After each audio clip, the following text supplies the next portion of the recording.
A ideia dos direitos da natureza existe desde que o mundo é mundo. Do rio Comimemê, ele é ancestral. Os nossos antepassados viviam na beira desse rio. Os direitos da natureza é essa ampliação do reconhecimento de seres humanos como sujeitos de direitos para o reconhecimento de todos os outros seres que, junto com os seres humanos, compõem a vida na Terra. A gente está vivendo num mundo em que o aquecimento global cresce cada vez mais. A gente está no momento da crise climática. Então, o que a gente vai fazer se a água acabar?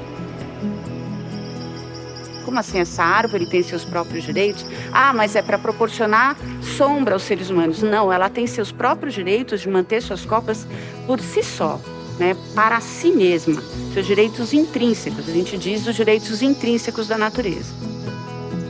Os seres da natureza não eram reconhecidos como sujeitos de direito e, portanto, não entravam nas demandas sobre a vida comum na Terra. O povo indígena já pratica a preservação, o cuidado com a natureza. Eles têm uma forma de lidar com a natureza, tá? E lidar socialmente diferente da nossa.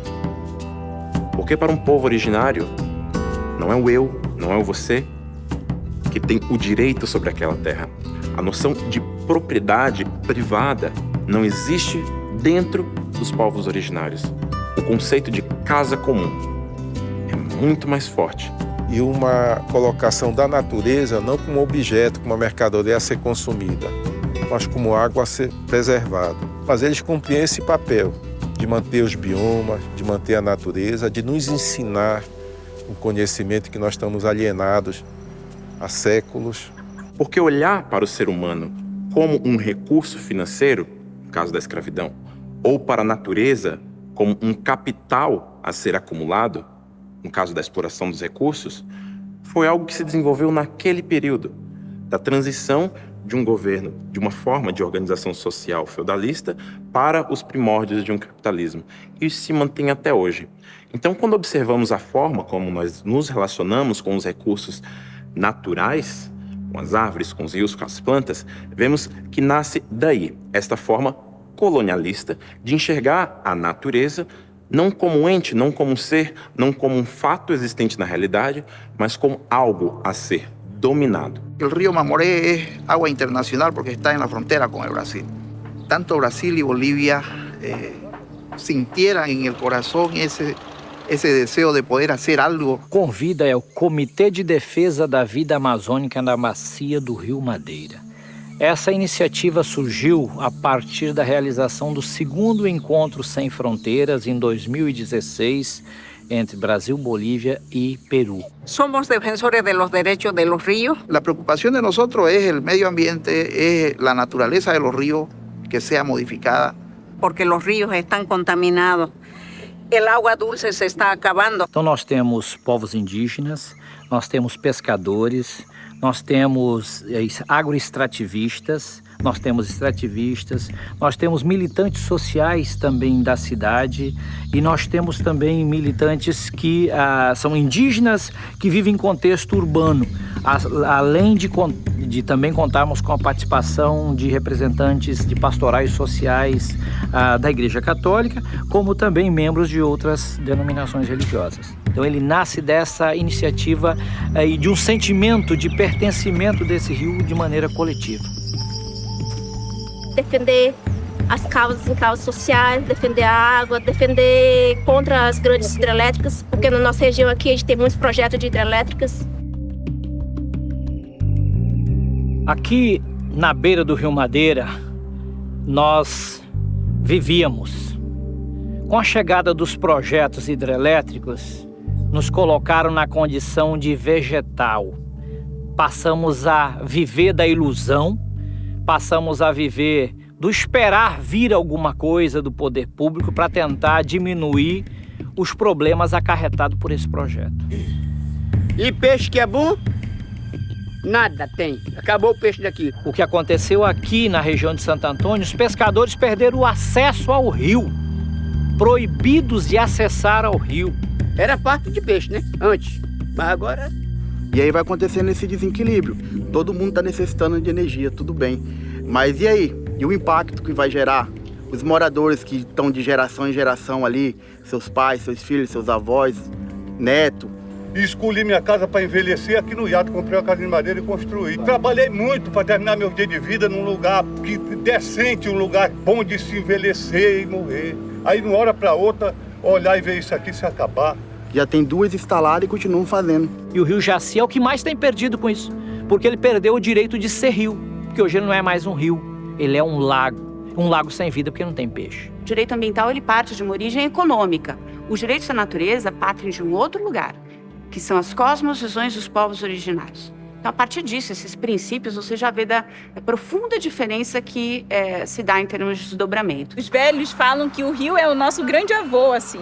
Então, que merece respeito, que merece, antes de mergulhar, pedir licença, porque debaixo d'água tem os espíritos que, se a gente não pede licença, pode levar a gente para o fundo do rio.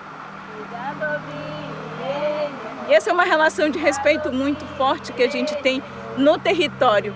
Quando eu olho para a minha vida hoje em Manaus, o Parque das Tribos, ele é cercado pelo rio Tarumã, o Tarumã-Açu, é um dos braços do Rio Negro aqui, muito importante, que corta toda a cidade de Manaus, mas que quando deságua ali no Parque das Tribos, é um rio que vem extremamente poluído, porque a cidade, as pessoas que vivem na cidade, elas jogam tudo que é lixo, tudo a rede de esgoto é despejado nesse rio, que quando chega para a nossa comunidade, nós fomos orientados a não mergulhar mais nesse rio e não comer os peixes que tem nele por conta da poluição.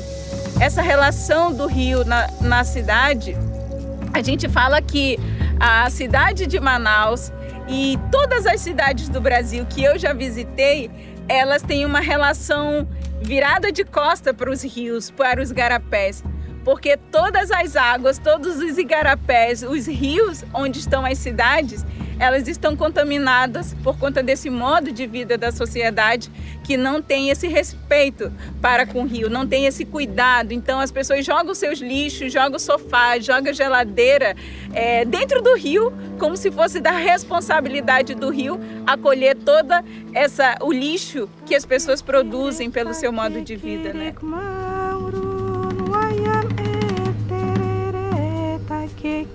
Da mesma forma que para o povo não indígena existe o céu e a terra, o paraíso e o inferno. Para nós, povo Wari, o rio é o nosso céu. É para lá que a gente retorna quando a gente deixa esse plano. É o nosso mundo espiritual. Então é como se existisse uma aldeia sobrenatural dentro do rio. É por isso que o rio ele é sagrado.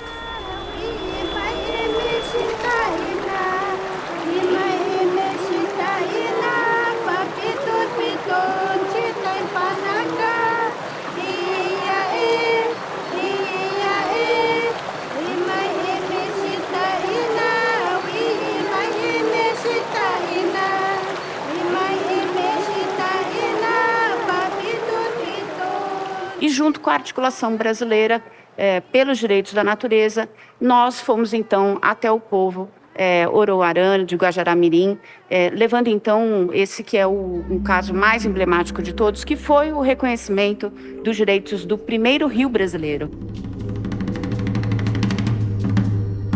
Então, aí vamos para a comunidade fazer a escuta do rio, escutar quem vive do rio, quem está à margem do rio. E assim também foram juntos os pescadores. Então, a comunidade compreendendo, a comunidade trazendo para nós o elemento espiritual do Rio Laje, como o rio território dos espíritos. Isso foi fundamental para a gente dizer, estamos no caminho certo. Esse rio precisa ser, então, o primeiro a ser protegido.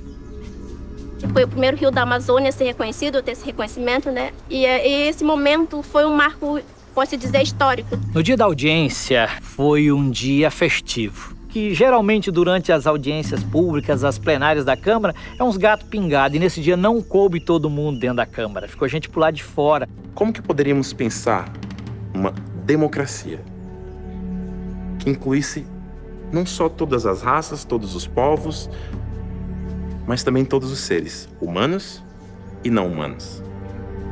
Nós temos os direitos humanos, o rio tem também o direito humano de ter vida em abundância. Um ser vivo importante para a resistência, para a identidade, para a manutenção do povo, para a vida, para a sobrevivência e continuidade dos nossos ancestrais. A gente quer uma água saudável para todos, não só para a população indígena, mas para a população de modo geral, né? Ser da natureza, no caso do rio Comim-Memem, ele integra, por meio da escuta promovida pelos guardiões, todos os processos decisórios.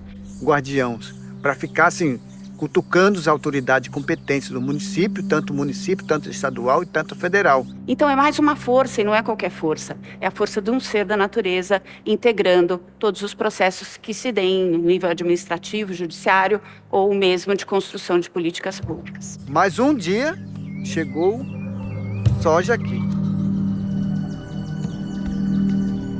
O Rio Laje está sofrendo com poluição do agrotóxico, principalmente.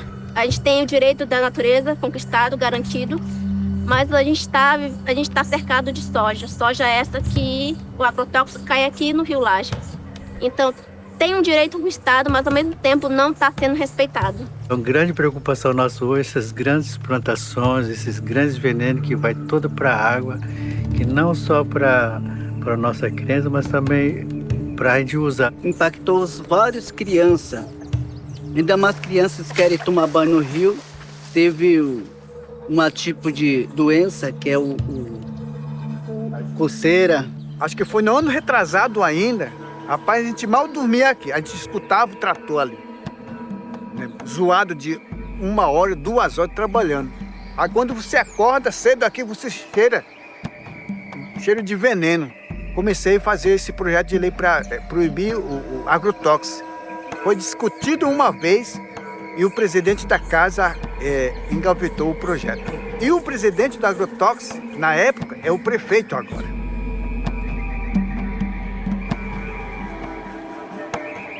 Nós não estamos contra o desenvolvimento do Brasil. O que nós estamos com é que forma o jeito que é feito.